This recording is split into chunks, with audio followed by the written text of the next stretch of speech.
Assalamualaikum warahmatullahi wabarakatuh. Selamat datang di materi online Pesona Edukasi. Hari ini kita masuk ke pembahasan Bunpo bab 5. Materi yang pertama yang akan kita pelajari adalah penggunaan partikel E sebagai partikel penanda tujuan, yang diartikannya adalah ke, karena partikel penanda tujuan. Tentu saja pada bagian depan minasang semua bisa isi dengan kata benda tempat ini ya, kata benda tempatnya bebas.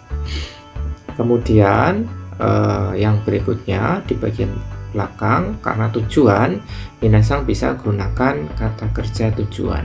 Salah satu yang bisa minasang gunakan kata kerja tujuannya adalah ikimas, artinya pergi, kimas artinya datang, kaerimas artinya pulang.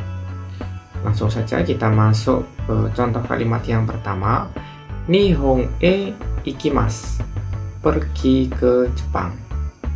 Kemudian contoh kalimat yang kedua, Nara e kimasu, datang ke Nara. Nara ini nama kota yang ada di Jepang ya minasang.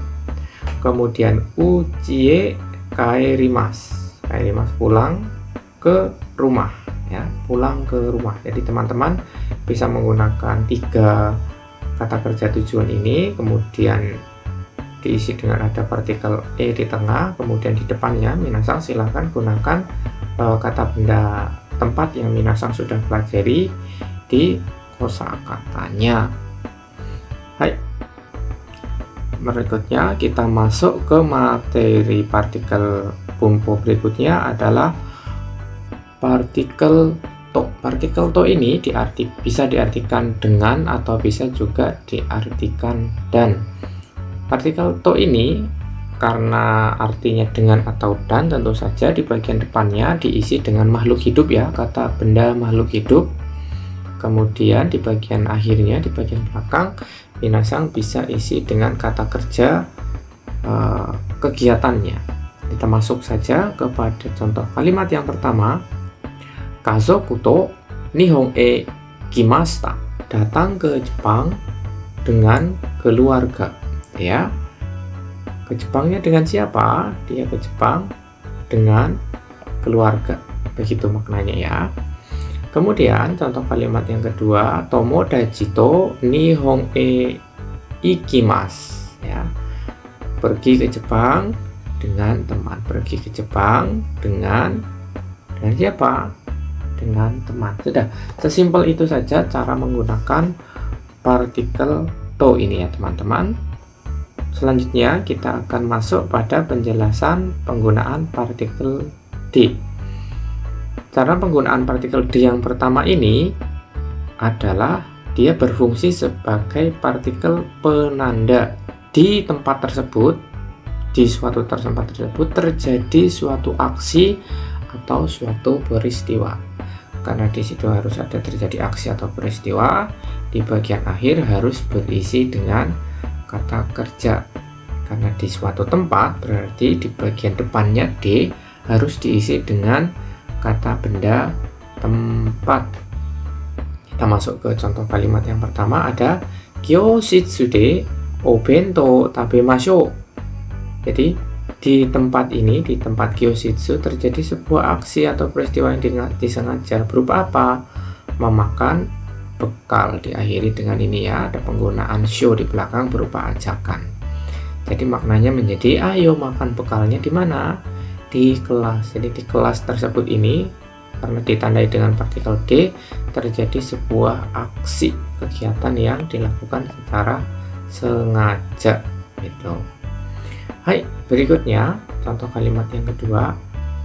Ekide shinbun o kaimasu, membeli koran di stasiun. Jadi di stasiun ini tadi terdapat sebuah aksi atau peristiwa berupa apa?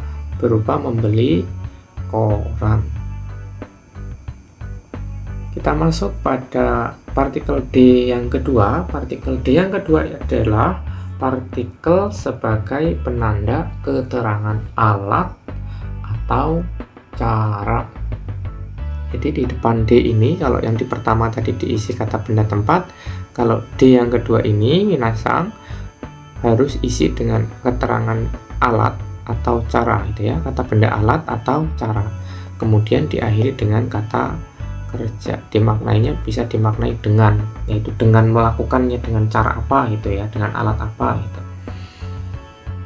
Contohnya misalnya ini kalimat ini, Hiko kide nihong e ikimasu. Pergi ke Jepang dengan cara apa? Dengan alat apa? Yaitu dengan naik sebuah pesawat.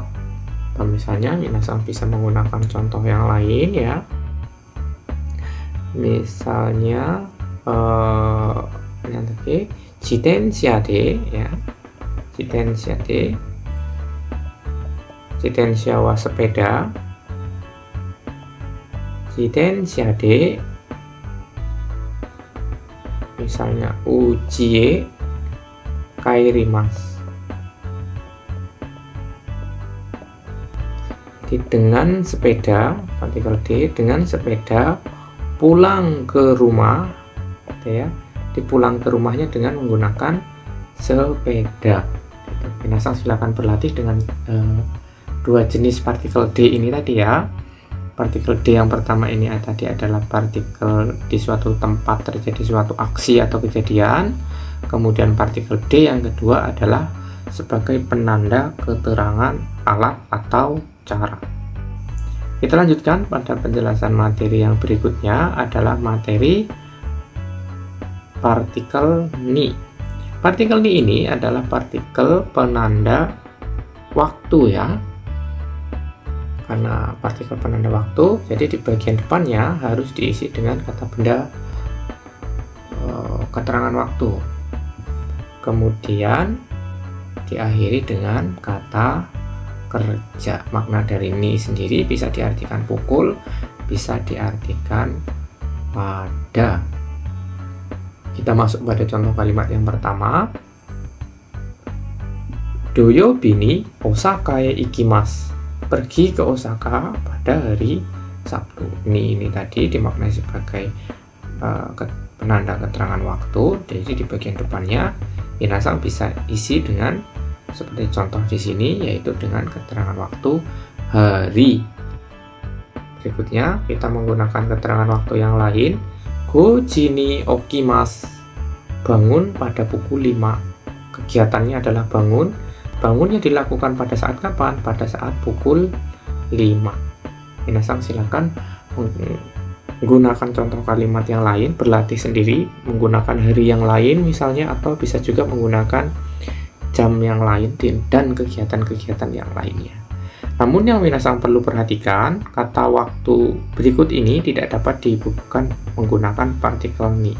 Kata apa saja itu? Misalnya contoh yang pertama, ashita itu artinya besok, kino kemarin, kesa ashita besok, kino kemarin, kesa pagi tadi, itu tidak bisa dibubuhkan partikel ni.